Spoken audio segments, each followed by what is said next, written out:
Hello again, and we're back with more stuff.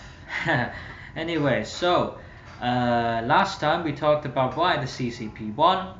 Today we're gonna talk about how how did they manage themselves once they got into power, their initial policies.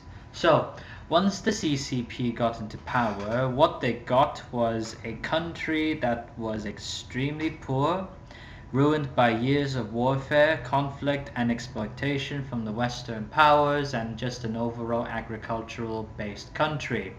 So there was quite a bit of inflation. All the smart people and industrials and educated people were fleeing or have fled the country, and it's basically it's the Communist People's Republic of China was proclaimed at Tiananmen Square in '49. So since the economy was quite bad, there was lots of inflation. So inflation was brought under control through the strict regulation of the economy. More taxes were raised, and a new currency was introduced, the now world famous renminbi or RMB. So properties of all the KMT supporters were confiscated by the state as per the communist doctrine of basically everything for the state and the rendering private property illegal. All foreign assets, including the Soviet Union stuff, were confiscated so they could be incorporated into the centralized system. And as you can guess, the banks, gas, electricity, transport stuff were nationalized as per the trend at the time. And there were three unification campaigns that occurred between 50 and 51 because there were several outlying areas, so like Tibet, Guangdong, and Xinjiang. Guangdong isn't an outlying area, but it's just the fact that it's close to Hong Kong and it's former canton. So there's a certain element of relaxation of CCP policies down there in the south. Xinjiang is like where the Muslims and the Muslims and the Khyber people. It's like this gray area between Russia, Afghanistan, and China. So yeah, and there's Tibet, which is infamous for we know how Tibet's being treated by China. So a new system of government was established in which the dominant political position of the Communist Party was recognized, aka totalitarian rule. The Chinese People's Political Consultative Committee, or as we call the CPPCC, or as they call it, the PC Brigade, had met in September '49 to draw up a common program for China. As per the communist doctrine, again, everything was standardized and for the state, so they had to modernize this country quick.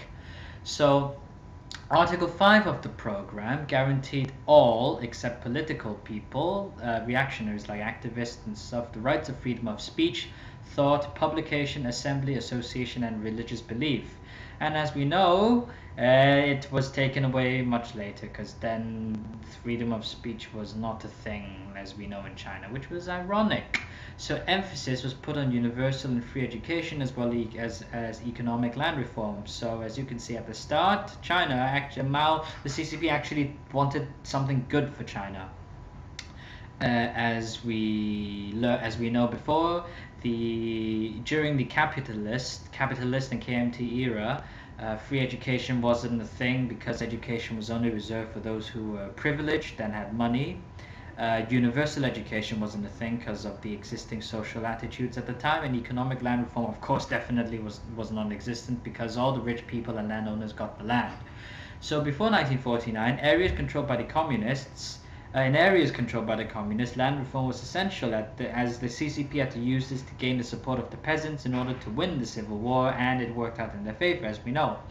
However, land belonging to rich landlords was confiscated as only the land by the rich that was held by the rich landlords were confiscated, as Mao knew that to leave the slightly better off peasants alone because food is important, and the fact that he was once a better off peasant back when he was a child. So local peasant associations were created to carry on the revolution. So like there were humiliation meetings, criticism meetings, in which you would just get the landlords out, flog them, humiliate them, shout at them, and then sentence to death and then kill them and stuff. In the long term, though, Mao didn't place much emphasis on this in the beginning. His aim was to collectivize everything, especially agriculture, to increase food production. Given that China had a lot of people, there was peasant, and then it was lots of agriculture and stuff. In the early 1950s, though, Mao thought that the policy of forcing everyone to live in collective like communes and stuff um, would encounter resistance and threaten to undermine the peasant support, but they actually didn't. There wasn't much resistance, to be honest, because the people were already very happy by with Mao. So it was instead encouraged by the CCP for the peasants to build up mutual aid teams, grouping 10 families or so that shared labor and equipment. It's basically a smaller commune. So like this mutual, community-based ideals, yeah, it's communism. The process was successful, and most peasants saw the need because like they were poor and they needed other people to rely on. So they weren't being forced into it, but they actually went along with the encouragement, which was kind of pleasant in the beginning because you have mutual assistance for people. In the Jiangxi provinces in the 1930s, arranged marriages were outlawed and it became illegal to buy and sell wives. Mao was actually an advocate for women's rights. He followed the he agreed with the Soviet Union's policy of the emancipation of women. So no more foot binding, no more monopoly of power by men, in which no more arranged marriages, no more do men have the power to just divorce on the go just for money and stuff. Women have the right now. They have the right to vote as well, which is impressive at the time. It's very progressive and forward thinking. And he emphasized that at least 1/4 of those elected to representative bodies had to be women, which was actually quite impressive. So women had an increased flexibility in society. So greater equality also increased the burdens, as young men were taken away to fight and women were expected to do the heavy farm labor as well as the previous tasks. So yeah, in 49, one of the first reforms addressed the issue of women's rights. So as I've said before, just a couple seconds before, the outlawing of marriages and dowries, concubines were banned. So concubinage is basically having multiple mistresses and prostitutes and whatever. They were banned, and unmarried, divorced, and widowed women were given the same rights as men to own property. Owning property is important here, like in the sense, because property would be like taken away later. Everything would be the state. So attitudes in rural areas were slow to change, but the reforms provided legal and social framework for women to just kind of establish their equality. It basically, with the encouragement of already a charismatic cult of personality, Mao, the people would later on just change slowly. And previously, entry to schools and educational institutions were low, but yeah, only 5%. But then after the application for free and universal education, of course there was an increase in entry rates, and of course illiteracy declined, and women went into education as well. And Mao rejected the traditional Chinese form of education for the elite, the old-fashioned curriculums and teaching methods, so like learning classical Chinese all the time with no social skills, no vocational skills. He rejected that, which is understandable. But he also opposed Western influence in schools and universities, so there would be no philosophy and that kind of stuff, but just learning so-called quote-unquote useful things in his point of view. The shortage of educated people in China in 49 was a serious problem because, as I've said, everybody went with the KMT or just fled overseas or fled down to Hong Kong. So emphasis was put on primary education, but progress was slow.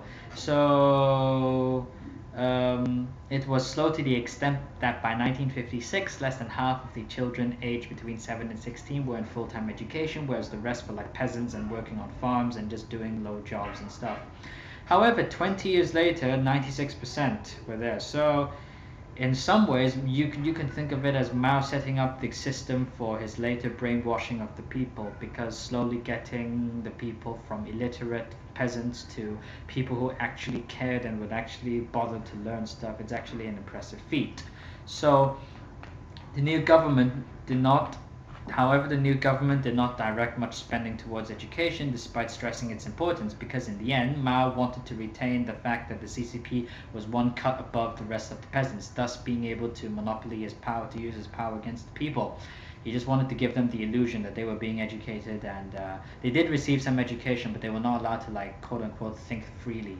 So it's Mao is a cunning guy. And anyway, furthermore, education did not break entirely away from the traditional Chinese model, as there were like differences in each districts, but like still some legacy remained of the old system, but it wasn't that much of an effect because in the end people still learned new things.